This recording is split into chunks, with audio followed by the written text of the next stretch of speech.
This is a 1926 Model T.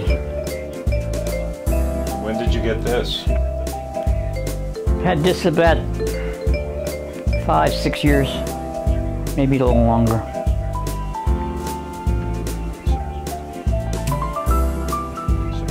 Found this in down in Bloomfield in a garage, an old body shop. And you totally restored it? Yep. 1926 Ford Roadster. Model T. And what did Model T stand for? That's the type of car it is. Model T. Do you know what the T stood for? I have no idea. Only Henry Ford will know.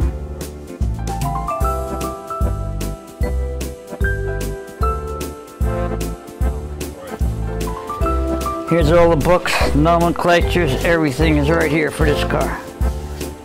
All Model T stuff. That's a Model T too. That's almost the same car. The only thing, this one here has got steel wheels. That's all Model T parts. All Model A tools. See them up there? And here's an old Ford sign, Model T. You can squeeze through here.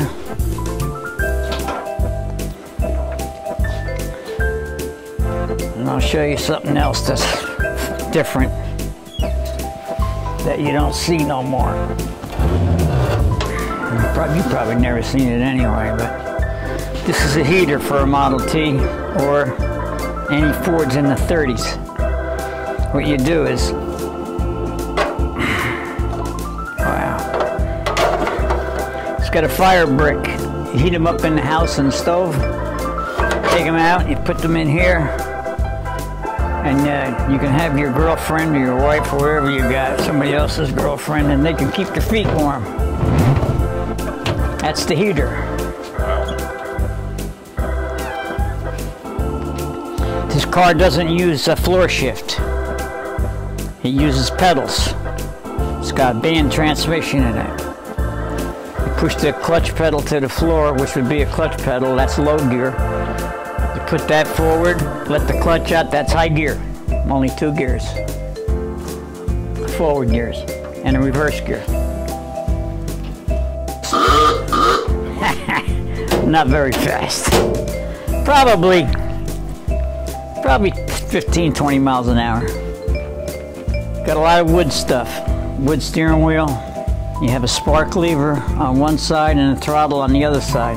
You work them like this when you want to go up a hill or down a hill. And here's all the tools for Model T in there too. This is a board. I take this out. This comes right out when I show it. When they have a parade at the Elks or someplace or a car show, and I take it out. I put it out front of the car. There are the coils for it, one for each cylinder that goes underneath the hood. This is a coil tester here, antique, from 1919. All spark plugs, all points, all antique stuff. I got them. And that's a 1935 engine that I use for testing. If somebody sends me a generator to rebuild, after I rebuild it, I put it on here and test it and make sure it's good. So if they call me up and says no good, they're full of baloney. And the starters, I do a lot of starters. That's down there. And my name is known all over. From Florida to here, easy. Yeah, and I do all them distributors for the V8 Fords. And I do all the carburetors. There's a whole line of carburetors. One of every kind there, all rebuilt, ready to go. Fan belts, I got everything for the old cars. You name it, I got it. Down there's all ignition parts. Yeah, Henry Ford was the beginning of the end. He started it and he finished it. Smart guy for the time. There wasn't no colleges then, you know.